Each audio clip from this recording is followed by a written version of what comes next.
when eventually it became time for me to leave the Independent, my colleagues got together and carried on a tradition which I was really honoured to be part of, and that is that they made a front cover for me. Can you see that?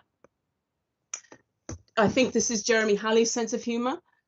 Former Teagull lands beverage controller slot at regional title, but claims it's not a sideways move. I went on to The Economist and ended up in New York, so I think the regional title bit was a little bit exaggerated. But I loved my time at The Independent. It was a tremendous culture. And when I landed at The Economist at first, I found it extremely hard to get used to. It was a lot more learned and a lot more academic than possibly I prepared myself for.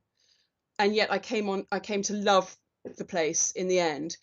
But one of the people who showed me the way really was Debbie Bowman, because she invited me for lunch after about 3 months that I'd been there and asked me how I was getting on. And I did explain to her that I was finding it really hard. And she just gave me some really good advice, which I've carried on to this day when I've changed jobs and it hasn't quite gone according to plan. And she just said to me, Charlotte, make sure you spend all your time with your clients, because they will, lighten your load. They will make it less dreary, less intense, but you can always rely on them to, have new stories, produce some business, make it good fun. And I want to thank Debbie for that, because The Economist, I was there for 12 years and I had a wonderful time.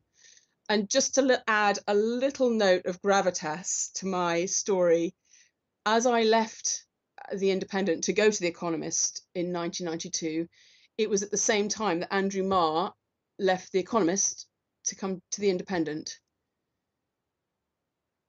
And I just want to say what a fantastic amount of fun and good friendships I've made, and I'm really grateful for the people I've worked with during my time at The Independent.